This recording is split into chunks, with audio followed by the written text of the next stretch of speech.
안녕하세요 시청자 여러분, 함께 맞는 비 한비의 진행을 맡은 유승현 작가입니다. 지난 시간까지 통합교육과 특수학교에 관한 여러 가지 사안에 대해서 이야기를 나눠봤는데요. 오늘은 조금 더 민감한 주제를 들고 찾아왔습니다. 바로 학교 생활에서 일어나는 차별, 학대, 그리고 학부모 갑질이에요. 지금 주제 이야기만 들어도 후덜덜 하시죠?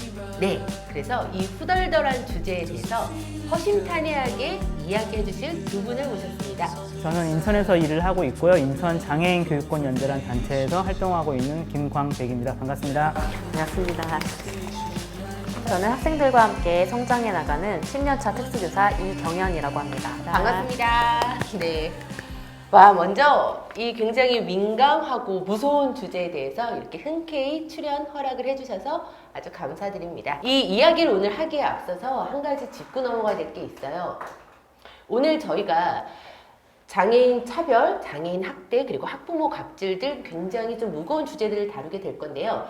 여기서 다뤄지는 주제들이 우리 일상에서 만연한 보편적인 일은 아닙니다. 좀 눈에 튀는 어떤 사례들을 들고 나와서 이런 사례하고 비슷한 일이 발생하면 어떻게 대처하고 대응하면 좋을까, 이런 방법을 찾기 위해서 이런 사례들을 살펴볼 것이기 때문에요. 혹시 오늘 저희가 이야기 나누는 이 주제가 와, 진짜 학교 현장이 저렇단 말이야? 라면서 일반화시키는 그런 오류는 범하지 않아주셨으면 좋겠습니다. 우선 이경연 선생님한테 여쭤볼게요. 오늘 주제 상당하잖아요. 네, 맞습니다. 특수교사로서 이런 주제를 가진 섭외 요청 받았을 때 부담이 상당하셨을 텐데 어떠셨어요? 네, 사실 아무래도 민감한 주제이다 보니까 제가 발언한 것이 오해의 소지가 있다거나 누군가에게 상처를 줄까봐 걱정된 것도 사실입니다. 하지만 제가 특수교사로 일하면서 학교와 학급에서 장애학생 인권지원단 참여를 많이 했었고, 또 생활안전부 업무 경험이 있기 때문에 말씀드리는 정보가 충분히 도움이 될 수도 있다고 판단해서 이렇게 참여하게 되었습니다. 국장님은 실제로 현장에서 이런 어떤 차별이라든지 학대라든지 이런 거에 대한 사례를 굉장히 많이 취합을 하시고 또 대응도 하시는 걸로 알고 있는데요. 국장님은 섭외 연락 받았을 때 어떠셨나요? 섭외 받았을 때 주제는 제가 받지는 못해서요. 그냥 왔습니다. 그리고 네. 이제 주제를 받은 건 며칠 전이었는데 뭐 그냥 하는 일을 하는 거니까 크게 부담되지는 않는데 이게 기록이 남잖아요.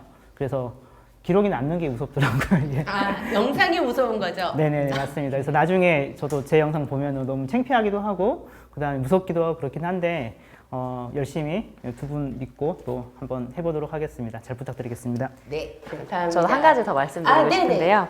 제가 경험한 사례를 말씀드리려면은 당사자의 동의를 구해야 될 수도 있고 또 오해가 될 수도 있기 때문에 저는 신문기사나 연구 결과, 그리고 저와 직접적으로 관련이 없는 부분에 대해서 발언을 하도록 하겠습니다. 네, 알겠습니다. 이제 우리가 본격적인 이야기에 들어가 보려고 합니다. 학교라는 공간 안에서 벌어지는 어떤 차별, 폭력, 아무튼 이런 우울하고 가슴 아픈 모든 이야기들이 굳이 장애인 학생에게만 해당되는 건 아니에요. 하지만 그럼에도 불구하고 우리가 오늘 특수교육 대상자, 특히 장애가 있는 학생들에 대한 문제를 끄집어내려고 하는 건 바로 장애가 있기 때문에 어떤 면에서는 조금 더 힘든 상황에 놓일 수 있다고 보여지기 때문입니다. 국장님, 우리가 장애가 있는 학생들에 대한 차별과 학대 등의 이런 문제가 조금 더 심각하게 받아들이고 주목해야 될 어떤 이유가 있을까요? 장애 학생 차별뿐만 아니라 이제 차별 학대가 일어나는 많은 일들은 어느 날 갑자기 우연적으로, 그리고 누군가가 운이 나빠서 일어나는 문제면은 그냥 잠깐 비켜가면 될 일이지만은 실제로는 그렇지는 않고요. 되게 지속적으로 일어났다는 점, 그리고 상당히 구조적인 문제라는 점, 우리의 인식이라든가 생각들이 어떤 학대와 차별로 이어진다는 점에서 되게 중요하게 봐야 될 거라고 생각합니다.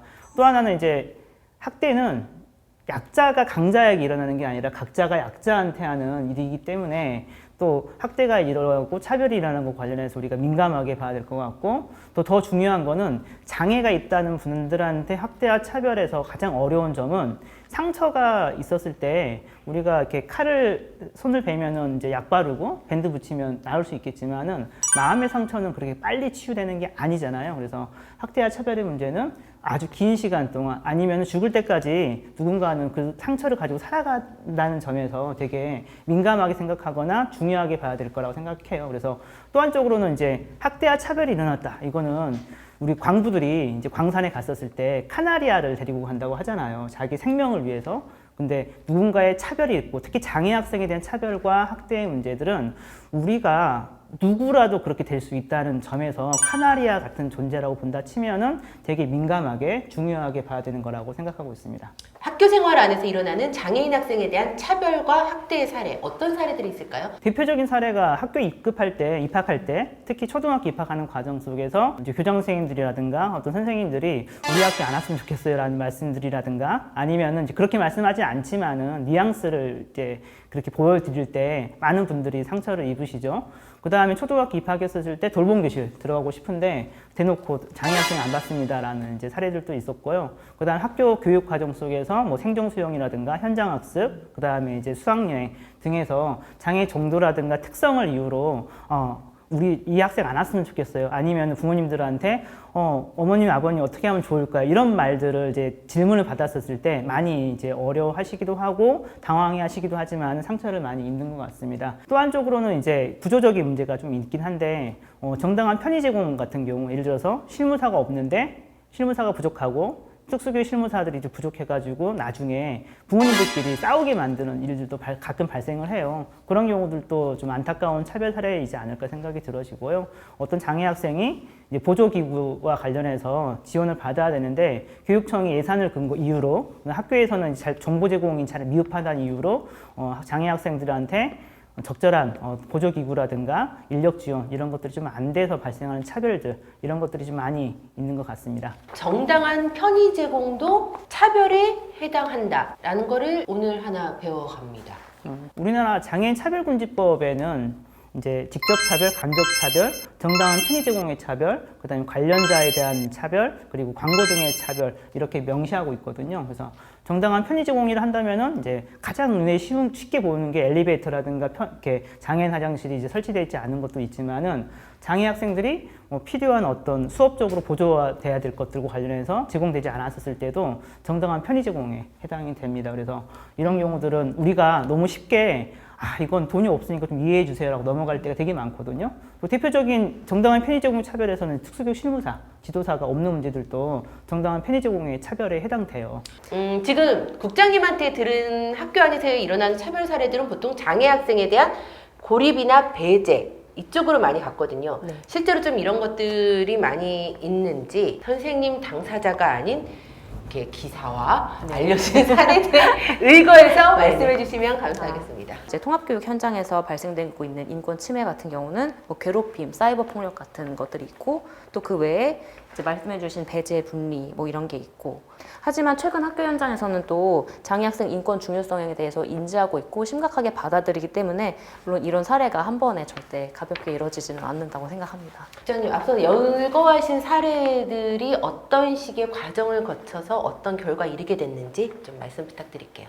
차별을 행하는 사람들이 몰라서 행했다라고 우리는 생각하지만 실제로는 몰랐다기보다는 알면서 모르는 척했다라는 표현들 많이 쓰시더라고요. 그런가요? 차별 당한 사람들이 몰라주길 바랬다 이런 말씀을 많이 하셔요. 직접적으로 나타난 차별들은 이제 약간은 해결하기 쉬운 것 같습니다. 대표적으로 이제 인천에서 있었던 사례 중에서 방과후 선생님들이 이제 인천시 교육청하고 단체 협상 맺는 과정에서 장애 학생들은 돌봄 교실에 들어오지 말게 해주세요라는 요구들을 하셨던 적이 있었어요. 그래서 그걸 접하고 나서 저희도 지역에서 해당 노조를 방문하고 항의하고 교육청을 만나서 여러 가지 이제 사과를 받아내고 재발 방지를 받긴 했는데 이런 경우들은 쉽게 해결할 수 있을 것 같긴 해요. 근데 이제 아까 말씀드린 것처럼 구조적인 문제들, 제도적인 문제들, 지속적으로 오래가는 문제들은 쉽게 해결하기 어렵죠. 그래서 저희 같은 경우는 이제 그런 것들을 이제 잘 모았다가 정책적으로 좀 계속 요구한다든가 아니면은 해당 학교라든가 교육청에 가서 제도적으로 이 문제를 해결할 수 있게끔 계속 요구한다든가 뭐 이런 방식을 택하긴 합니다. 그래서 아까 이제 전에 말씀드렸던 실무사 문제, 방과후 교육 활동과 관련해서 이제 그런 일이 발생했었을 때 그러면 장애 학생들이 돌봄 교실 입급했을 때 어떻게 할 거냐 이런 문제가 이제 부딪히잖아요. 그래서 이제 그 다음에부터는 이제 교육청에서 별도의 인력들을 내려보는 방식으로 제도적으로 좀 이제 다시 보완을 해가지고 장애 학생들이 돌봄 교실 내 차별을 발생하지 않게 한다든가 또 아까 차별 사례 중에 생존 수용 관련해서 말씀드렸는데 생존 수용도 이제 최근에 학교에서 나타나는 차별적인 어떤 여러 가지 갈등 중에 하나거든요. 대표적으로 선생님들은 여자 선생님이 되게 많으시고 장애 학생들은 남 학생이 좀 더 많은 편인데 수용에서는 탈의를 해야 되는 일들이 발생하잖아요. 그래서 수용장이 못 가는 경우가 생겨요. 그래서 그것도 작년에 저희가 이제 사례를 모집하고 이제 기사를 써가지고 보도자료 내고 그렇게 해서 지역에서 환기하게 한 다음에 이제 교육청에서 그 다음에부터 예산을 좀 만들어가지고 수용장에다 직접 이제 사람을 보내는 방식으로 좀 해결해 보기도 하고 그랬었어요. 그래서 뭐 많은 차별의 문제들은 눈에 보이게 해결할 수 있는 것들도 있겠지만 대부분 이제 긴 시간 동안 오랜 시간 동안 구조적으로 해결할 일이 많기 때문에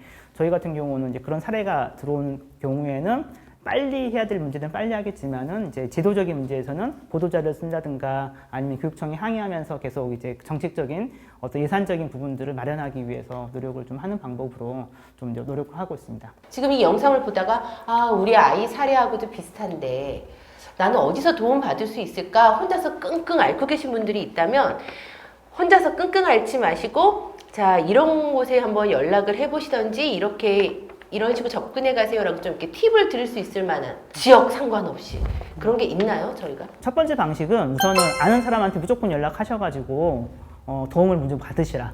두 번째는 그렇게 해서라도 인맥을 이제 주변한테 아름아름 해가지고 알아내는 방법들을 찾아보시는 게 어떨까 생각은 듭니다. 근데 아까 말씀드린 것처럼 그럼에도 불구하고 어느 지역에서는 도움을 받을 수 있는 데가 없기도 하고 그래요. 그럴 때 이제 어떻게 해야 될지는 저도 잘 모르겠지만은 같이 고민해 보는 것밖에 방법 없지 않을까 생각이 듭니다. 그리고 또 각 지역마다 있는 특수교육 지원센터 있잖아요.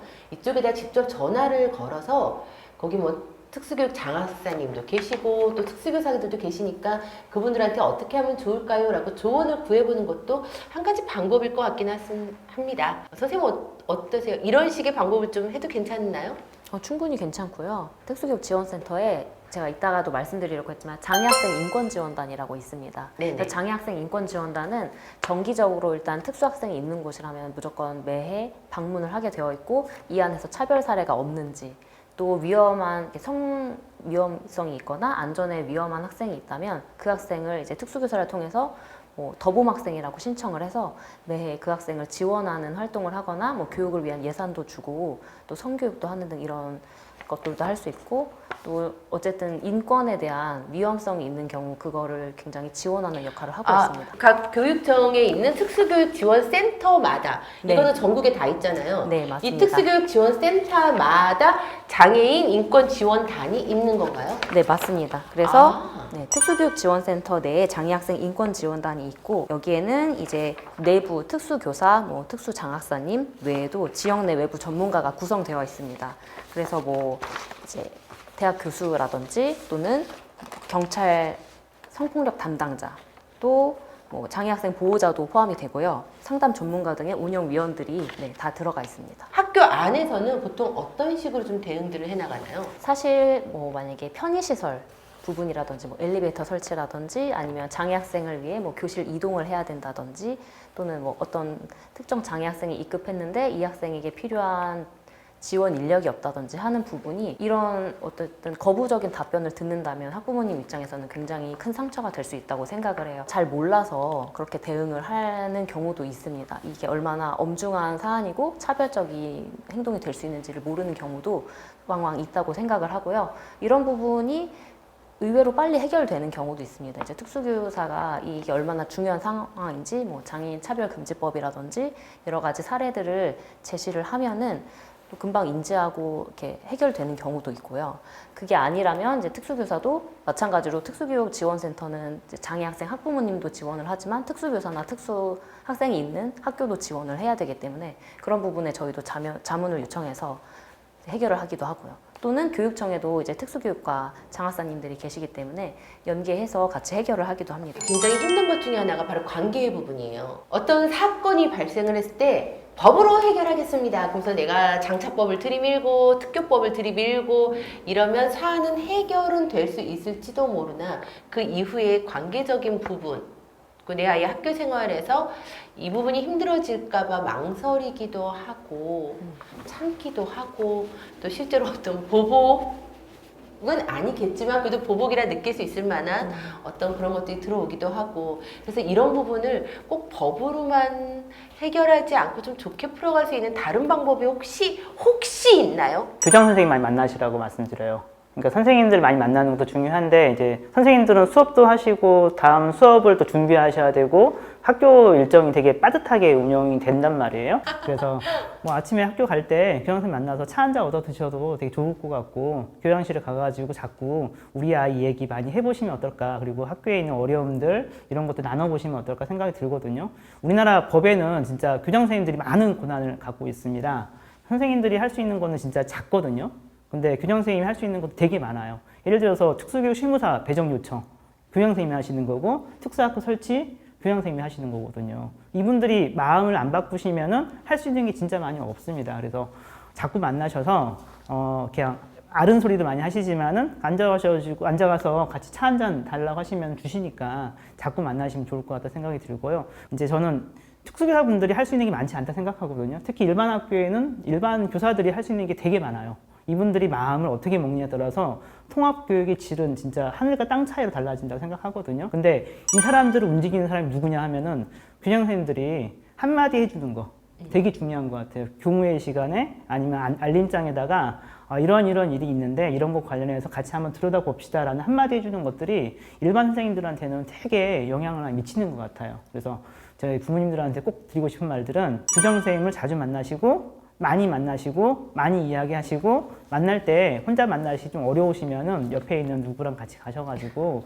가시면 좋겠다. 혼자 가기 힘드시면은 주변에 부모님들과 같이 가셔도 좋아요. 이제 제가 지역에서 만난 사례 중에서 이제 비장애 학생 부모님들하고 같이 이렇게 모이는 분들이 계시더라고요. 그래서 같이 가셔가지고 비장애 학생 이야기도 하시고 장애 학생 이야기도 하면서 자연스럽게 교장 선생님들하고 만나서 이야기 나누면 어떨까라고 생각을 하고 있습니다. 조심스럽기는 한데 네네. 아무래도 이렇게 목소리가 많이 들리면은 관심을 갖게 될 수 있다고 생각을 합니다. 이제 다만 또 이렇게 특정 학부모님이 많이 찾아오신다면은 또 그렇죠. 전체적으로 그런 것은 이제 모든 분들이 알게 되기 때문에 혹여나 그 학생만을 위하는 것을 네네. 비춰질 수 있을 게 좀 우려가 되기도 합니다. 네네. 하지만 이제 그만큼 절박하기 때문에 찾아가는 것은 충분히 저는 이해가 되고요. 네, 그래서 특수교사가 또 학교에서 가장 장애 학생을 많이 대변하는 역할을 한다고 생각을 합니다. 그래서 그런 부분에 대해서는 뭐 학부모님과 특수교사 같이 협력을 하고, 학부모님 혼자 발언을 하시는 것보다 특수교사와 또 이제 특수교육지원센터 전문가와 함께 같이 이제 발언을 하면 더 힘이 실릴 거라고 생각을 합니다. 그런데 여기서 또 하나 짚고 넘어갈 게 있어요. 특수교사에 의한 차별이 배려라는 또 다른 형태의 이름을 띠고 이루어진다면 어떻게 해야 될까요? 저희 아들이 특수학교로 전학을 하게 된 게 저의 결정에 의한 게 아니라 특수교사께서 전학 가시라, 중증이니까 전학 가시라 3번에 걸쳐서 권고를 받고 제가 전학을 하게 된 케이스고, 하지만 당시에는 그런 것들이 차별로 느끼지 못했단 말이에요. 왜냐하면 저희 아들에 대한 어떻게 보면 배려라고 또 생각을 했었어요. 이런 일들이 발생하면 이거는 어떻게 풀어가야 되나요? 솔직히 좀 잘 모르겠습니다. 저도 잘 모르겠는데요. 이거는 어려운 것 같습니다. 왜냐하면 이제 일이 다 끝난 다음에 보는 거기 때문에 다시 돌이키기는 어렵잖아요. 근데 이제 그때 그게 차별이었다는 것을 아는 건 중요한 것 같습니다. 우리나라 장애인 특수교육법 말고 장애인 차별금지법에서는요, 전학 권유도 차별이거든요. 명백한 차별인 거고, 그래서 그런 경우들을 알면 다음에 이제 그런 일들을 이제 방지할 수 있는 거라고 생각이 들어져요. 그리고 모든 일들은 다 이제 우리가 알고 나서 대응하는 게 아니라 하면서 알게 되거나 다 이제 지난 다음에 알게 되는 경우도 너무 많잖아요. 그런 일이 발생하지 않게 요구하는 것들이 필요한 거라고 생각이 듭니다. 그래서 이거는 차별받은 사람도 마찬가지로 상처를 받았겠지만은 이 상처가 치유되는 것 중에 하나는 내가 그때 상처를 받았어, 이게 차별이었어라고 이제 어느 순간 이야기할 때 또 치유받는다고 해요. 참 마음이 아프셨을 거라는 네네. 생각이 들고요. 그래도 그 특수교사 입장에서 제가 잘 모르지만 생각해보면 아마 어떤 다른 이제 교직원이나 여러 상황에서 뭔가 압박적인 상황에 놓였을 수도 혹시나 그 생각은 못 이겠다는 해봤어요. 생각은 조금 듭니다. 다만 이제 뭐 특수교사가 전문가적 견지에서 뭐 이 학교가 더 맞겠다 이런 생각을 하실 수 있지만, 그걸 말씀드리는 과정에서 좀 더 조심스러웠으면 좋았을 거라는 생각이 듭니다. 네. 아니면 뭔가 학부모님께서 먼저 생각을 하셨거나 이렇게 여러 가지 대안들이 좀 있었을 수 있었을 텐데 좀 민감한 얘기잖아요. 네네. 근데 먼저 그런 권유를 하는 게 조금 차별이고 안타깝습니다. 통합교육을 해서 학교에 보내게 되면은 일단 굉장히 크고 작은 사소한 차별들에 이제 직면을 해요. 예를 들어서 뭐 학부모 참관 수업이 4월달, 5월달에 있는데 이럴 때 권유를 하죠. 아무래도 어머님 아이가 다른 어머님들 다 계신데 여기에서 좀 어떤 이런 행동을 하면은 다른 비장의 학부모님들이 걱정하시니까 그냥 참여하지 말고 특수학급에 내려가서 존재를 숨기는 게 낫지 않을까요? 그거는 안 되죠. 그거는 안 됩니까? 네, 그거는. 이거는 제 사례인데.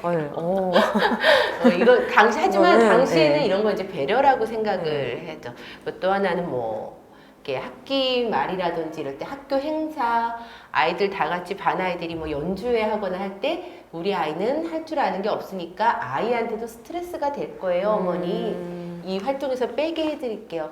이런 것도 얼핏 보면 배려 같지만 자세히 보면 배제예요. 같은 학생들에 의한 차별과 학대도 있어요. 이건 주로 이제 학폭이라는 이름으로 많이 일어날 텐데 이런 사례들 한번 짚고 넘어가 볼게요. 학교 안에서 이제 학교 폭력이라는 게 되게 많이 이제 부모님들한테 또 걱정되는 주제 중에 하나이기도 하고 최근에는 교권보호위원회 이런 것들도 걱정되는 주제 중에 하나겠죠. 우리나라 이제 국가인권위원회에서는 2015년도에 이제 학교에다가 그런 공고를 내린 바가 있어요. 학교 폭력이 발생했었을 때 장애 학생의 경우, 특수교육을 받는 학생의 경우에는 관련 전문가가 심의위원을 참석을 해야 되더라. 참석을 못한다 하더라도 관련해서 누군가가 이 학생에 대해서 옹호할 수 있는 사람이 있어야 되더라라고 이제 공고를 내렸고 이런 걸 하지 않았었을 때는 차별입니다라고 이제 공고를 내린 바가 있습니다. 그래서 이제 이 모든 지역교육청에는 이제 그런 매뉴얼이 있을 거예요. 학교 폭력이 발생했었을 때 가해자, 피해자의 경우에는 반드시 교육청에다가 보고하도록 돼 있고 그 다음에 그런 심의 과정에서 관련 전문가라든가 장학사 이런 분들이 가셔가지고 같이 장애 특성이라든가 정도에 대해서 충분히 이야기하고 이것에 고려해서 어떤 벌이라든가 아니면은 이제 피해자인 경우에는 또 마찬가지로 피해 후속 대책이 나오게 되어 있게 매뉴얼은 만들어져 있습니다만 현실은 또 멀리 다르죠. 그렇게 열심히 하는 교육청도 있고 또 어떤 교육청에 가면 모르시는 데도 꽤 많이 계시더라고요. 그래서 제가 이제 영상 보시는 분들한테 꼭 말씀드리고 싶은 거는 학교 폭력과 관련해서 뭔가 고민이 되거나 연루가 되셨다 치면 바로바로 관련 기관에게 좀 물어보시면 어떨까 생각이 들어져요. 가까운 이제 장애인 부모연대라든가 아니면 지역에 있는 인권단체라든가 뭐 국가인권위원회 이런 데 전화하셔가지고 혹시 이렇게 되는 경우가 있는데 어떻게 대응하면 좋을 것인지에 대해서 물어보시면 어떨까 생각이 들어집니다. 그리고 절대 혼자서 대응하지 않으셨으면 좋겠다 생각은 들어져요. 그렇다 해서 변호사를 사셔서 법적으로 하셔라 이런 말은 절대 아닙니다. 부모님께서 겪는 또 다른 이제 나중에 후속 피해가 있을 수도 있거든요. 그래서 관련 기관들에 있는 사람들과 함께 충분히 상의해 보시고 한번 같이 해볼 수 있는 사례가 있으면 좋겠다 생각이 들어지고요. 이거 또 하나는 이제 저도 몇 번 해보긴 했는데 그런 일이 있었을 때 이제 학교 안에 이제 외부 전문가라든가 이런 분들을 좀 초대해가지고 같이 좀 이 문제 해결하기 위해서 어떻게 하면 좋을까라고 해서 머리 맞대고 논의하면 어떨까 생각이 들어져요. 그래서 아까 선생님이 말씀하신 이제 장애학생 인권지원단에서도 그런 역할들을 하거든요. 그래서 부모님이 적극적으로 장애학생 인권지원단이 있다고 하는데 이걸 통해서 내가 도움받을 수 있게 있는지를 요청하시면 어떨까 생각이 들어집니다. 이건 이제 학교 내 교육청 내에 공식적으로 있는 이제 창구이기 때문에 이것을 활용하시고 혹시 그게 내 마음에 들지 않거나 뭔가 믿업지 못했었을 때 좀 더 강하게 좀 방법을 찾을 수 있는 것도 찾으면 좋겠다 생각은 들어져요. 근데 이제 참 어렵죠. 이건 어려운 주제인 것 같습니다. 맞습니다. 국장님 말씀하신 거에 추가적으로 덧붙일 수 있을 것 같아요. 먼저 학교폭력대책자치위원회로 가기 전에 학교에서 이제 학교폭력 사안이 발생된다면 그 과정의 절차는 장애 학생이든 특수학교든 일반 학교든 동등한 뭐든 똑같이 이루어집니다. 다만 이제 장애 학생이 연관된 학교폭력 사안이 발생을 하면 학교에서는 무조건 장애학생 인권지원단에 보고를 하게 되어 있습니다. 그러면은 아까 말씀드렸듯이 장애학생들은 진술을 번복하거나 일관성이 없을 수 있고 또 진술이 불가한 경우가 일단 있습니다. 이럴 경우에는 먼저 특수교사가 그 학생을 이제 가장 잘 알기 때문에 학교에서는 도움을 받아서 진술을 작성할 수가 있고요. 그 외에 만약에 학교폭력대책자치가 심의위원회가 개최가 될 경우 또 특수교사의 의견서를 첨부할 수가 있고, 말씀해 주신 것처럼 장애인 학생 인권지원단에서 특수교육 전문가를 파견해서 심의위원회 때 배석을 같이 하게 됩니다. 또 이 이후에도 장애 학생이 만약에 피해 학생일 경우에는 장애 학생 인권지원단에서 학교와 별도 또는 학교와 같이 그 장애 학생 지원 계획을 수립하고 실시하게 되어 있습니다. 이것은 의무적으로 하게 되어 있습니다. 아, 근데 우리가 이 지점도 한번 짚고 넘어가야 돼요. 장애 학생 때문에 비장애 학생들이 그리고 비장애 교사들이 역차별당하고 힘들다라는 지적과 주장들이 요즘에 조금 더 힘을 얻고 있는 것도 사실입니다. 이런 부분에 대해서는 어떻게 대응을 해나가야 합니까? 우리가 원론적인 이야기밖에 들릴 수밖에 없는 게 학교 다니는 목적이 우리가 열심히 공부해가 좋은 대학 가는 것도 있겠지만은 실제로는 사회를 배워나가는 거잖아요. 문제라고 불리는 지점들을 우리가 다시 생각해 보면은 다른 대안으로 갈 수 있는 길이거든요. 그래서 역차별이라는 말을 쓰기보다는 우리가 어떤 누군가가 누구에게 피해를 주거나 혹은 그걸로 인해서 뭔가 잘 안 됐었을 때 그 방법을 다시 한번 숙고해보는 시간들을 갖는 게 필요하지 않을까 생각이 들었습니다. 그래서 학교에서는 이제 교육과정을 수정한다든가 아니면은 여러 가지의 이제 외부 활동들을 바꿔가면서 이 문제를 풀어갈 수 있는 방법들이 충분히 있거든요. 그래서 만약에 역차별이란 말이 나왔었을 때 다시 한번 이거에 대해서 다시 물어보는 게 중요한 것 같다 생각은 들어요. 진짜 역차별인지 아니면은 이것을 해결하기 위해서 필요한 게 뭘까를 거꾸로 되묻는 게 필요한 것 같습니다. 이거는 이제 부모님들이 내가 겪는 문제가 아니라 학교에게 물어봐야 될 질문인 것 같아요. 학교가 어떤 노력을 하려고 하는지를 물어보고 학교는 이런 노력을 했으면 좋겠어요 라고 강력하게 요구도 하시면 어떨까 생각이 들거든요. 차별의 함정이 빠지지 말았으면 좋겠다. 이건 개인의 문제가 아니라 모든 공동체의 문제이기도 하고 공동체가 풀어가야 될 문제인 것이지 절대로 한 개인의 문제를 접근하지 않았으면 좋겠다는 말씀 꼭 드리고 싶고요. 또 이제 또 법에 대한 이야기를 드리면은 우리나라 장애인 차별금지법 32조에 괴롭힘 등의 금지 이런 게 있거든요. 여기에는 학교장이 그런 것 관련해서 노력을 해야 된다는 조항이 들어가 있어요. 그렇기 때문에 아까 아직 교장 선생님 자주 만나라 이런 말씀 드렸겠지만 학교에서 적극적으로 이 문제를 해결해야 될 의무가 있거든요. 그렇기 때문에 개인적인 문제, 장애 학생 개인의 문제만 생각하지 마시고 우리가 이 문제를 해결하기 위해서 어떻게 같이 노력할 것인가를 머리맡에서 부모님도 마찬가지 적극적으로 노력하셨으면 좋겠고 학교에다 요구하셨으면 좋겠다는 생각이 듭니다. 사실 굉장히 민감한 부분인데요. 그 학생들도 나 자신 모두가 소중하다는 걸 굉장히 인식하고 있어요. 그래서 나도 굉장히 나의 권리도 굉장히 잘 알고 있고요. 그렇기 때문에 사실 장애인식의 개선이 근본적인 문제라고는 생각하지만 무조건 장애 학생이니까 배려해야 돼 라는 말은 사실 학생들에게 반감을 살 수가 있습니다. 그래서 이런 부분은 또 이해되는 면도 있어요. 왜냐면 학생들이 이제 아직 이 학생들도 가치관을 형성하는 청소년 시기이고 하기 때문에요. 하지만 이럴 경우 그래서 일단은 일반 학생의 요구도 좀 정확히 이제 선생님들의 경우 들어보고 그거를 좀 들어줄 수 있는 부분은 어느 정도 들어주고 있고요. 학교 내에서는 또 이제 장애 학생이 만약에 잘못한 부분이 있다면 그 부분도 이제 사과를 잘 하게 하고 차별적인 발언이나 행동에 대해서는 단호하게 대처를 이제 학교에서 할 필요가 있고요. 그리고 장애 학생이 행동 중재가 필요한 경우는 이제 특수교사뿐 아니라 사실은 모든 학교 구성원들이 장애 학생을 교육해야 되기 때문에 특수교사, 일반 교사, 그리고 학부모님까지 같이 협력해서 모두가 만족할 수 있는 교육을 할 수 있게 협력을 충분히 거쳐야 됩니다. 그래서 이제 개별화 교육 지원팀이 있는 거고요. 물론 이 과정이 굉장히 길 수는 있지만 필요하다고 생각을 하고요. 또 장애인식 개선 교육을 할 때 상황에 따라서 우리 학생의 특성에 대해서 알려주고 이런 부분은 배려가 필요하다라고도 하지만 또 요새 인종도 다양하고 다문화 문제도 많이 나오고 이렇기 때문에 상황에 따라서는 그런 쪽으로 접근해서 이제 인식 개선 교육을 실시하기도 합니다. 장애 학생, 인종이 다른 학생, 다문화 학생, 또 장애 등록이 되지 않은 경계선에 있는 또 특수학급에 오지 않는 또 도움이 또 필요한 학생들이 있거든요. 그래서 그런 부분으로 이제 인권 차원에서 전반적인 교육을 하는 방향으로 인식 개선 교육을 하기도 합니다.